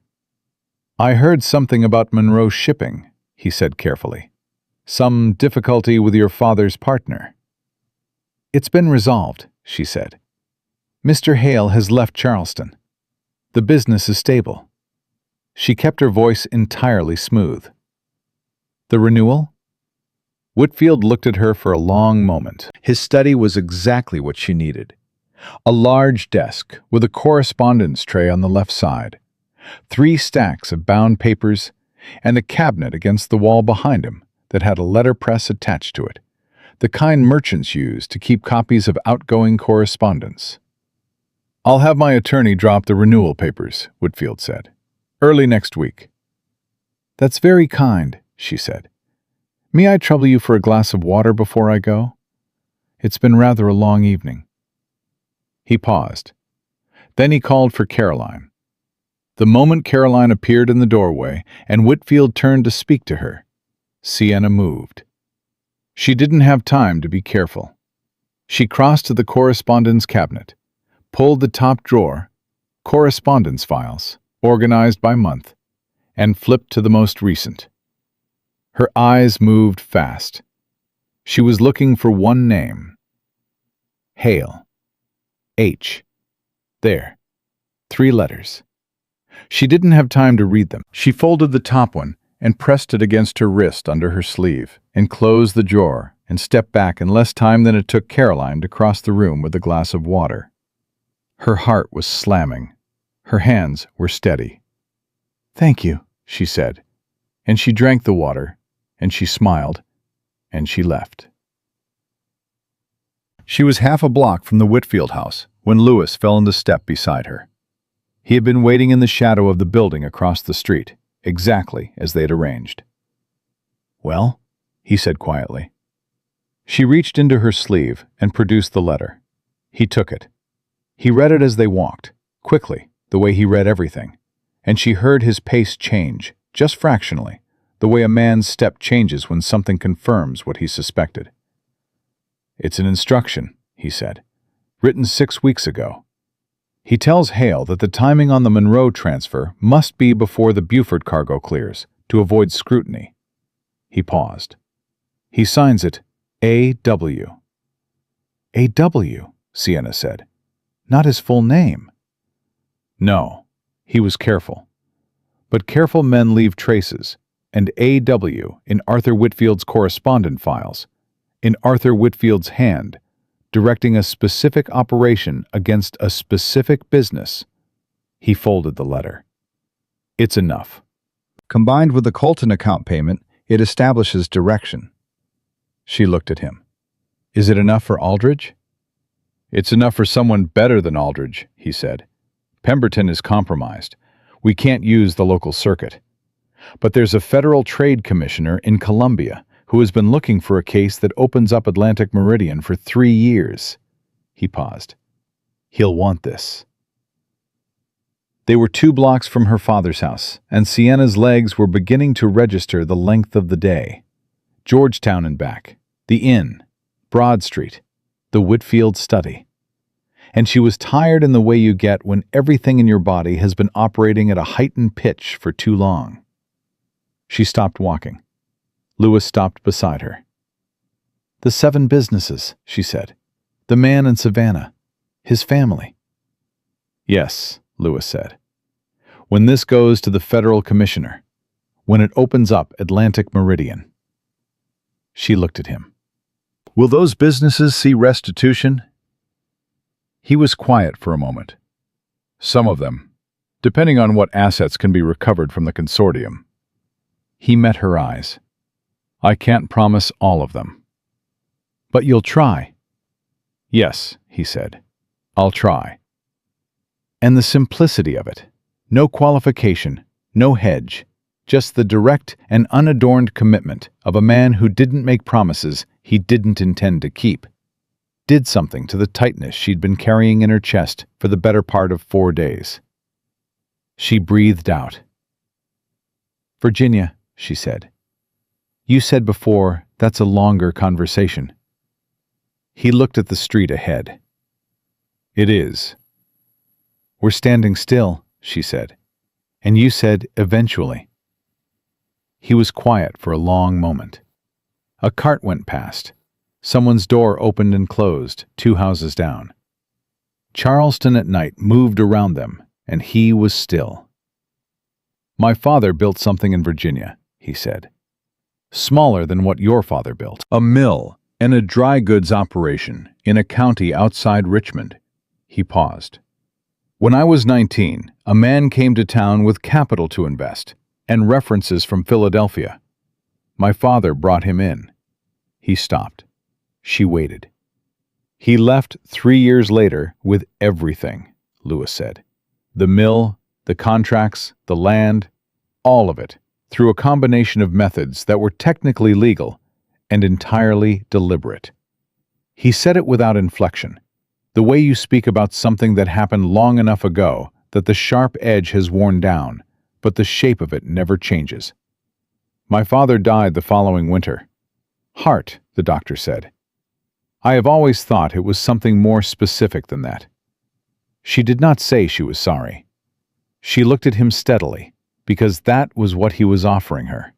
Not pity, not comfort, but truth. And she received it with the same directness. And you came to Charleston, she said. I came to Charleston, and I built Lewis Company. And I made sure that when I was watching for the next man like the one who came to my father, I would have enough power to actually stop him. He paused. I've stopped 4. Hale makes 5.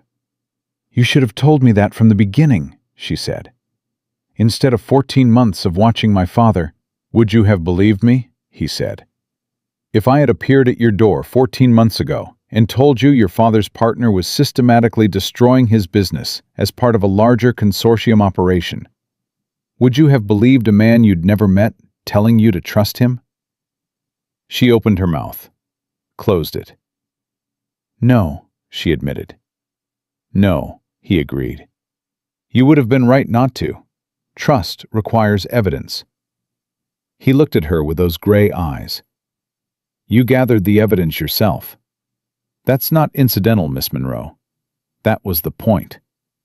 She looked at him. She thought about the dare, the ball, the masked man who had known her name before she reached him and had let her kiss him anyway, and all the things she had understood incorrectly about that moment until this one.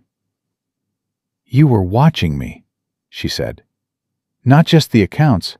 You were watching me. I was trying to determine, he said carefully, whether you were the kind of woman who could be trusted with something that mattered. And your conclusion? He held her gaze. I think you already know the answer to that. Her heart did something it had no business doing, given the length of the day and the number of things still unresolved, and the fact that she was standing on a Charleston street at 10 o'clock at night with a stolen letter in her sleeve. What happens now? She said. The practical question, the necessary one. I send word to the federal commissioner tonight. He will want to move before Whitfield knows Hale has been talking. He paused. There will likely be a hearing. You'll be asked to testify, both you and your father. We'll testify. It will draw attention. People will talk. People in this city talk regardless, she said. I've spent 20 years managing what they say about the Monroe family. I can manage a little more. He almost smiled. The full version this time. Almost. And she registered it the way she registered everything. Carefully. Completely. There's something else, he said. The letter you took from Whitfield's study. He paused. He'll notice it's gone. She had already thought of this. She'd thought of it the moment she closed the cabinet drawer. "By morning," she said. "Yes." "Then we have tonight." "Yes." She looked at him steadily. "Then stop standing here and go send your message to Columbia." He looked at her for one more moment. That assessment, that attention, that quality of presence that was nothing like any man she had encountered before him. And then he said, "Go home. Lock the door. I'll have Daniel stationed on your street by midnight." "I don't need Miss Monroe." His voice was quiet. "Allow me this one thing." She looked at him. She thought about 7 businesses, about a man who had watched his own father lose everything and then spent 20 years building himself into something no one could take from him, and who was standing on this street tonight because somewhere in those 20 years he had decided that power was only worth having if you used it to stop what had been done to you from being done to someone else. "All right," she said. "This one thing." She walked home. She had been inside for less than 10 minutes, had barely had time to take off her jacket and set the kettle on and begin composing in her head the version of the evening she would tell her father, when she heard the knock at the back door. Not Daniel Cole's knock. She had heard that twice now, and it had a particular quality: efficient, brief, professional. This was different. 3 knocks, a pause, 2 more. She set the kettle down. She went to the door and she did not open it, because she was not, as Lewis had observed, most daughters. "Who's there?" she said. A voice she did not recognize. Male. Low. "Message for Miss Monroe, from Mr. Whitfield." She felt the cold move through her from her neck down. "You can leave it at the front door," she said. "It's not a letter, ma'am," the voice said. "It's a conversation Mr. Whitfield would like to have. Tonight. He says to tell you—" A pause. The kind that meant someone checking language they'd been given to recite. "He says to tell you that a borrowed letter and a friend with connections in Columbia are considerably less formidable than the friends he has in Philadelphia." She stood on her side of that door, and she was very still, and she thought, with absolute clarity, he already knows. Not just about the letter, about Columbia. About Lewis's intention to take the case to the federal commissioner. Which meant someone had told him. Someone who knew Lewis's plan. Someone who had access to the message Lewis had sent within the last hour. She stepped back from the door. She crossed the room. She went to the front hall and out the front door, and she walked directly to the man sitting on the low wall across the street, young, watchful, clearly one of Lewis's, and she said, "Take me to him. Now." The young man looked at her face and didn't ask questions. He stood up and he walked, and she followed. Lewis was still at the East Bay Street building. He looked up when she came through the door, and he read her face, and he was on his feet before she finished crossing the room. "Whitfield knows," she said. "About Columbia. About the commissioner." She held his gaze.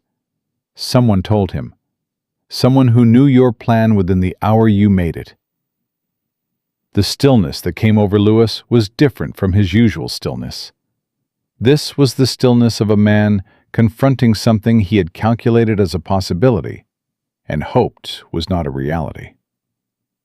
"Daniel," he said, not a question, not an accusation, something in between. "I don't know," she said, "but whoever it was," she stopped. "The message said Whitfield has friends in Philadelphia. Lewis.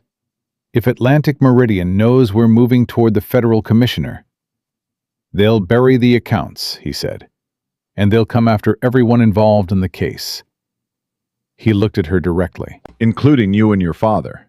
The room was very quiet. "Then we have until morning," she said, before Whitfield can reach Philadelphia, before any of it can be buried. She looked at him. What do we do? Lewis looked at the letter she had taken from Whitfield's study, still on the table in front of him. He looked at the Colton account records. He looked at the federal warrant application Daniel had been drafting before she arrived. He picked up his pen. We don't wait for morning, he said. We finish this tonight. Lewis wrote for 11 minutes without stopping. Sienna watched him from across the room and did not interrupt, because she recognized the quality of that silence, the same quality her father had when he was calculating a shipping route against a tightening tide, when every variable had to be accounted for before the first decision was made. She used the time. She picked up the Colton account records and read through them again, this time looking not for what she already knew, but for what she might have missed. A name, a date, a detail that connected the entries to Philadelphia rather than just Savannah. She found it on the third page. A correspondence notation in the margin. Not Hale's handwriting. She knew Hale's handwriting by now, had spent enough hours with his ledger entries that she could have identified it in the dark.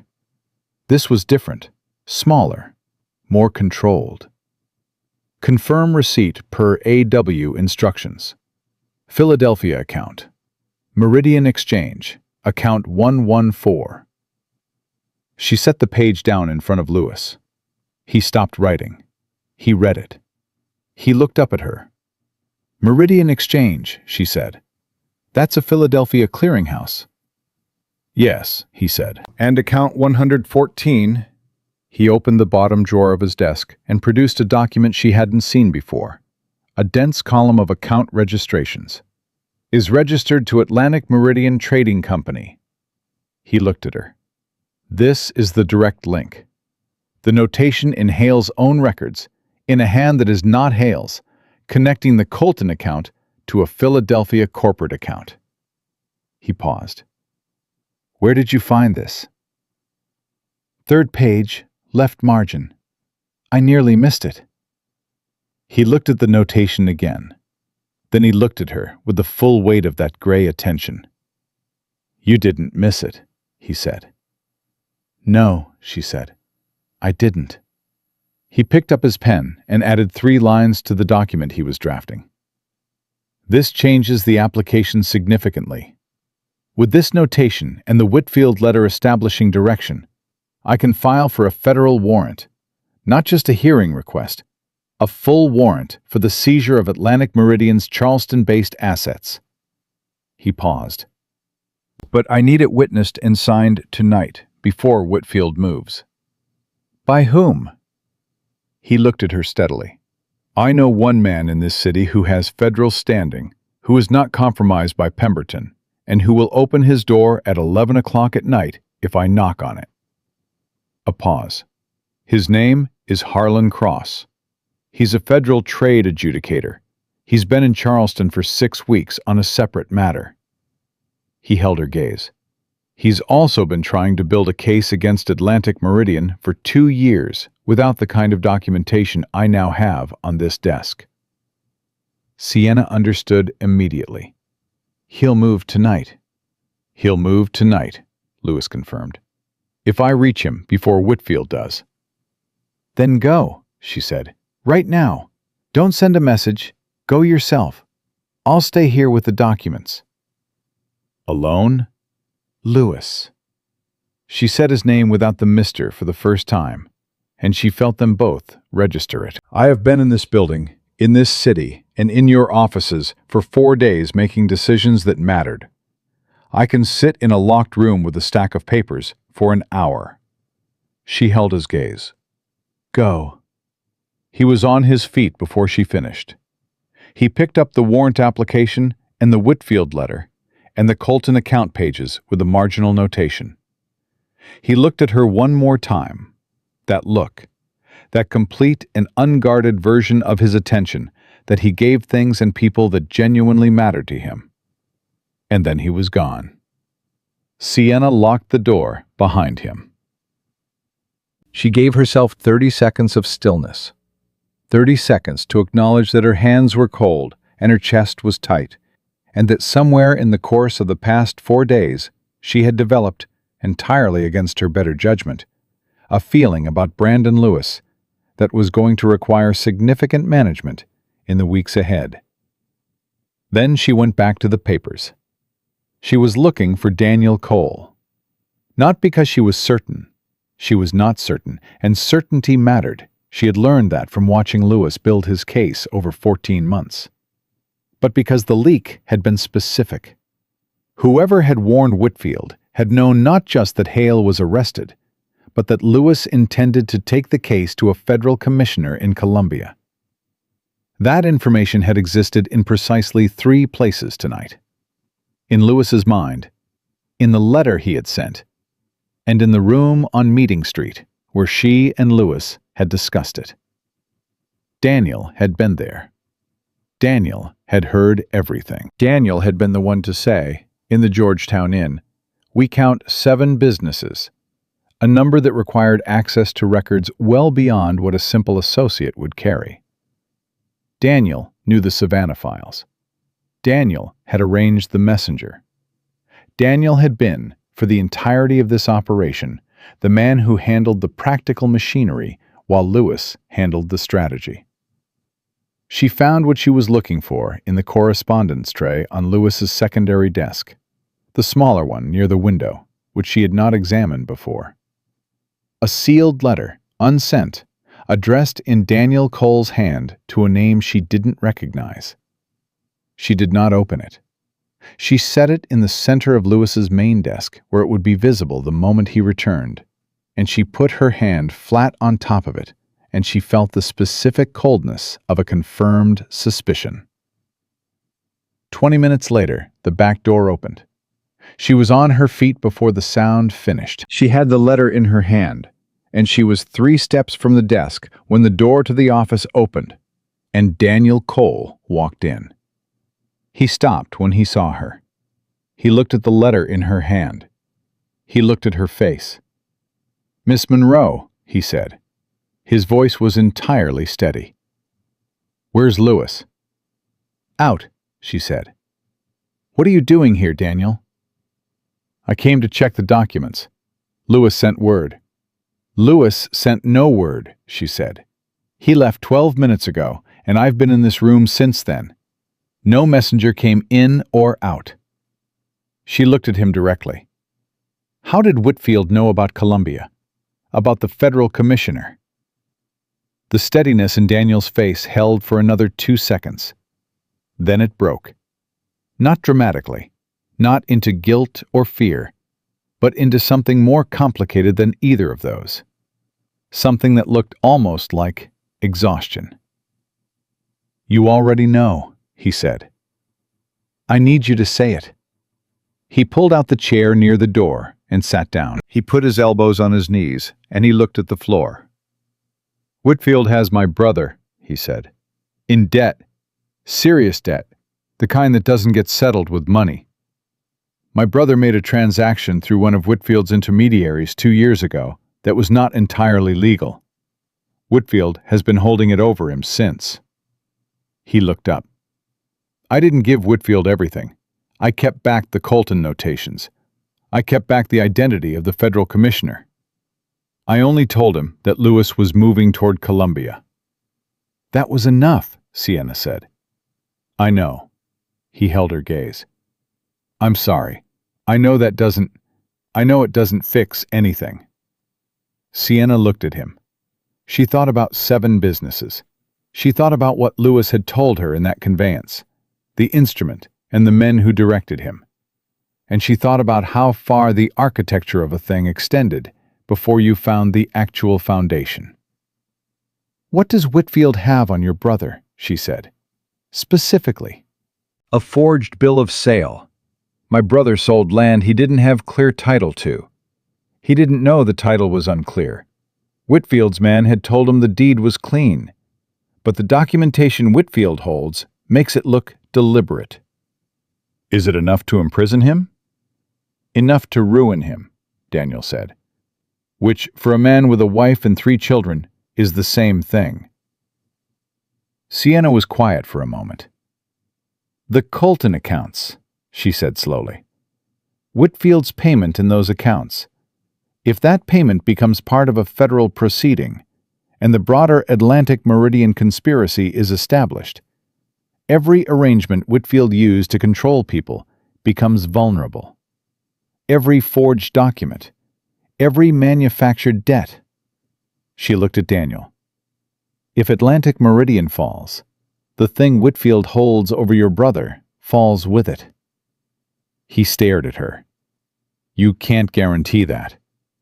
No, she said, but Lewis can. She held out the unsent letter, the one in his handwriting, addressed to the unknown name. I found this. I haven't read it. I don't know who it's addressed to or what it says. She paused. I'm choosing not to know. He looked at the letter, then at her. Why? Because you kept back the important pieces, she said. Because you're sitting in that chair telling me the truth instead of running.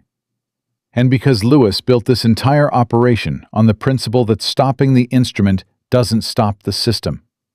And I am not interested in destroying a man whose only crime was trying to protect his family from the same kind of pressure that almost destroyed mine. The room was very quiet. When Lewis comes back, she said, you'll tell him yourself. Everything. And you'll give him whatever information you have about Whitfield's method of acquiring leverage over people. Because I suspect your brother is not the only one. She held Daniel's gaze. Can you do that? He was quiet for a long moment. Yes, he said. Then take that letter, she said, and burn it. He took it. He stood. He looked at her with an expression she didn't have a word for. Gratitude, yes, but larger than that. The look of a man who has been in a dark place and has just been handed the possibility of a door. You're not what I expected, he said, when Lewis first described you. What did he say? Daniel paused. He said you were the sharpest thing in any room you entered. A beat. He said it before your father did. He said it 3 months ago, when I told him the Monroe case was taking too long, and suggested we close it out without the full documentation. He paused again. He said to wait. He said you'd find what we needed when you were ready. Sienna stood very still. 3 months ago. Lewis had been certain, 3 months ago, before she had ever crossed a ballroom or opened a ledger with his annotations, or sat across from him in a conveyance on a dark road, that she would find what they needed.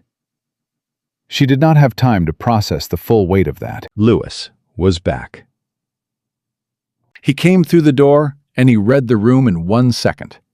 Daniel standing, Sienna standing, the particular quality of an air that had recently contained a significant conversation.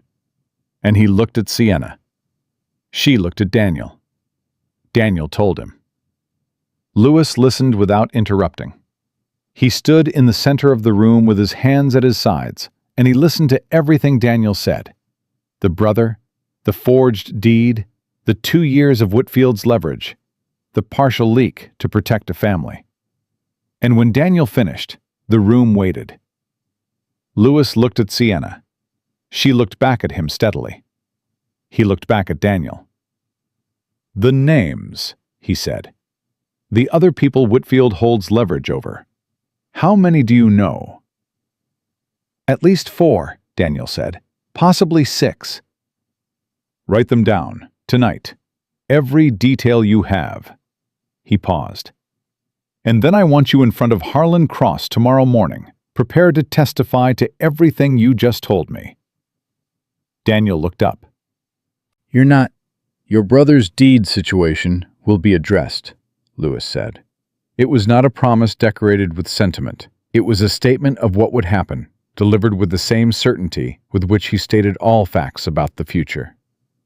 Whitfield built his operation on manufactured leverage. When the operation falls, the leverage falls. That is how this works.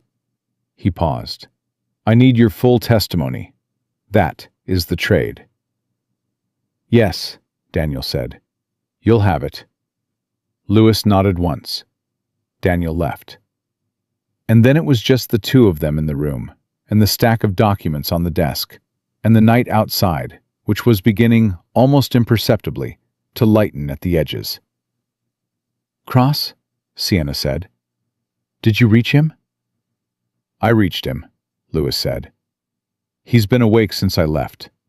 He's filing the federal warrant application as we speak, using the documentation I brought him." He paused. He also confirmed something. Atlantic Meridian has been under informal federal scrutiny for 22 months. They've been waiting for a case with sufficient documentation to proceed. He looked at her. "This is sufficient." "And Whitfield?" "Cross will send federal marshals to Whitfield's house at first light." He paused. "Before Whitfield can reach Philadelphia. Before any of it can be buried." He set his hands flat on the desk. "It's done." The words landed differently than she expected. She had been running toward this moment for 4 days, through the ledger entries and the locked box and the Georgetown Road and the inn and Whitfield's study. And now that it was here, she felt not triumph, but something quieter. Something that felt like the particular silence after a very long storm.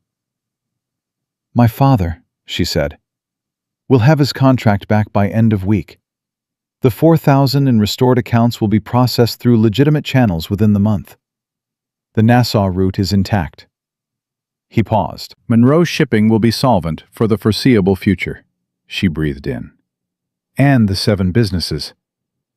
Cross's authority covers the seizure of Atlantic Meridian assets. Distribution of those assets, restitution to affected parties, is a separate process. But it is a process that will happen.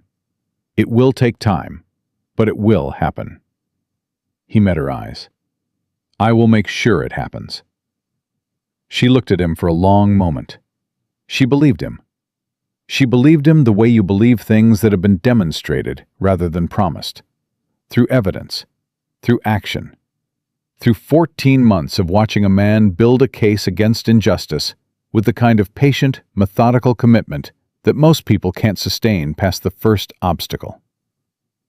"Virginia," she said, "the mill your father built." He was quiet. "Did anyone ever answer for that?" she said. "No," he said. "The man who did it was too careful and too connected, and by the time I had the power to pursue it, he was dead." He paused. "Natural causes, I'm told. I have no way of knowing if that's true." "So you built Lewis Company to stop it from happening to others?" "Yes." "And you chose Charleston because Atlantic Meridian's operation was centered here," he said. "And because Charleston is where the work was." He looked at her. "And because, as it turns out, Charleston is where you were." The last sentence was quieter than the rest, more deliberate. It arrived in the room and stayed there, and she looked at him, and he looked at her, and the morning light was coming through the window now, and everything was very still. "That is a very significant thing to say," she said. "I'm aware," he said. "I'm saying it anyway." She held his gaze. She thought about the ball, which felt like it had happened in another year of her life, to a version of herself who had been standing at the edge of that room, with no idea what was in the center of it. She thought about the dare, which Caroline had issued and which had changed everything. And she thought about the way Lewis had looked at her across that ballroom, knowing her name, knowing her face, watching her come, and letting her. And she finally understood the full shape of that moment. "You could have sent me a letter," she said, 14 months ago, or 6 months ago, or the day before the ball. You could have written to Monroe Shipping's bookkeeper and told her what you suspected." "Yes," he said. "Why didn't you?" He looked at her steadily. "Because a letter would have told me what I needed to know about Hale," he said. "It wouldn't have told me what I needed to know about you." She was quiet. "I needed to know," he said, whether you were someone who could stand in the middle of the worst thing that has happened to your family and not break, and not look away, and not hand the problem to someone else and wait for it to be resolved. I needed to know whether you were... He paused, and she watched him choose his words with the same precision he brought to everything. Someone I could trust, completely, with something that mattered. And, she said. And, he said, you walked into a magistrate's office and a fraudster's inn and a powerful man's private study, and you didn't break once. He looked at her. The answer was evident before Georgetown. She should have been angry. She had been angry, earlier, at the calculation of it, the 14 months of watching without acting. She found now, standing in the full light of morning, that the anger had been replaced by something that understood what he had been doing, and why, and what it had cost him to watch and wait and build a case correctly rather than move too fast and lose it. When you say trust, she said carefully, what exactly are you proposing? I'm proposing, he said, with the particular directness of a man who has made a decision and sees no reason to approach it obliquely, that you continue to work with me, formally, as a partner in the legal and financial review of cases that come through Lewis Company. He paused. The work I do, identifying fraudulent operations, building cases, protecting the businesses that can't protect themselves, requires exactly the skill you demonstrated this week. The eye for accounts, the composure under pressure, the judgment. Another pause. I have the resources and the connections. You have something I have not found anywhere else. She looked at him. What is that? You see the person behind the numbers, he said. The man in Savannah, Daniel's brother. Your father in that study. You see what the fraud costs the people it touches, and you don't let yourself stop seeing it, even when it would be easier to. He held her gaze. I stopped seeing that somewhere along the way. I turned it into a case. You kept it human. He paused. I need that. The work needs that. She stood very still. She was aware of her heartbeat. She was aware of the distance between them, which was smaller than it had been for most of the past 4 days, and of the morning light, and of the fact that in approximately 1 hour, her father was going to come looking for her, and find her in an office on East Bay Street at dawn, having apparently not slept. And that would be a conversation. A partnership, she said. A partnership, he confirmed. And is that the entirety of what you're proposing? He looked at her for a long moment. Something shifted in those gray eyes. The last portion of the management that he applied to his own expressions. The final fraction of the careful distance that had been with him since she had known him. It shifted, and what was underneath it was not complicated. It was simply a man standing in the morning light, looking at a woman who had earned the clearest version of his attention. No, he said. It is not the entirety. She breathed out. She crossed the room. She stopped when she was close enough that she could see every detail of his face. The exhaustion of the night, the certainty beneath it, the particular quality of stillness that was not coldness, but was simply a man who had been in motion for so long he had forgotten what it felt like to stop. Then say the rest, she said quietly. The rest, he said, is that I have spent 14 months building a case and 4 days watching you take it apart and put it back together better than I had it. And somewhere between Georgetown and this morning, I stopped pretending that what I feel about that is professional admiration. She looked at him. That is still not entirely direct. Sienna. Her name in his voice, without the miss, for the first time. I would like to court you, with your father's knowledge and your own consent, properly and without the interference of dares or magistrates or fraudulent business partners. He held her gaze. That is the rest." She heard her own name in that voice, and something in her chest settled. Not collapsed, not dissolved, but settled. The way a ship settles into the right current after a long time fighting against the wrong one. "Yes," she said, "to the partnership, and to the rest." He exhaled. It was a small sound, barely audible, but it was the first unguarded sound she had ever heard him make, and she understood that it was significant. Her father was on the front steps when she got home. He had a cup of coffee and the particular expression of a man who had been sitting in one place, thinking, for a long time. She sat beside him. She told him everything. The full version. Lewis, the 14 months, Virginia, the mill, the 7 businesses, Atlantic Meridian, Daniel Cole and his brother, the federal warrant that was being processed at that very moment 3 blocks away. She told him all of it because he was her father, and he had handed her the key to his lockbox on nothing but trust, and he deserved the complete truth.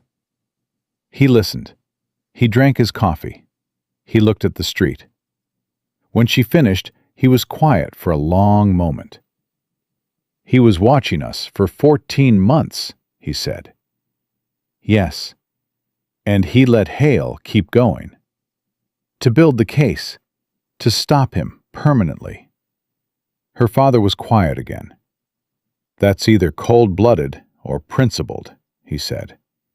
"I haven't decided which." "Both," Sienna said. "I think it's both." He looked at her. He read her face with the attention of a man who had been reading his daughter's face for 20 years and knew every version of it. "The rest of it," he said. "What you haven't told me." She looked at her father. "He's asked permission to call on me." Thomas Monroe was quiet for a moment. Then he set his coffee cup down. He looked at the street. He breathed in through his nose. "He built a company from nothing, because someone did to his father what Hale did to me," he said slowly. "And he's spent 20 years using it to stop that from happening to other men." "Yes," she said. "That's not cold-blooded," her father said. "That's principled." He paused. "And you trust him?" "I do," she said. "I trust him the way I trust accounts that have been verified against every available record. I trust him the way I trust tide tables." She paused. "I trust him because I watched him choose the right thing when the easier thing was available." Thomas Monroe looked at his daughter. The morning was fully light now, the summer heat already building. Charleston going about the ordinary business of an ordinary day in which, on a desk in an office on East Bay Street, a federal warrant was being prepared that would dismantle a 3-year conspiracy that had destroyed 7 families and nearly destroyed an 8th. "Tell him," her father said finally, "that he may call." He picked up his coffee cup. "And tell him that if he wants my blessing along with my permission, he'll need to explain to me himself why 14 months required the better part of my daughter's 4 days to do what he couldn't manage in all that time." Sienna looked at her father. She felt the corners of her mouth move despite themselves. "I'll tell him." "Good." He stood. "Come inside. I'll make you breakfast." She followed him in, and the door closed behind them. And the street was quiet, and somewhere across the city, in a federal adjudicator's office, the machinery of consequence was completing what a reckless girl and a masked stranger had started at a ball 6 days ago. Sienna Monroe had walked into that ballroom looking for a dare and a contract renewal, and she had walked out with something that would take a lifetime to fully understand.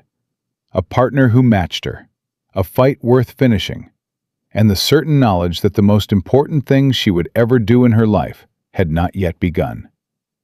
She was ready.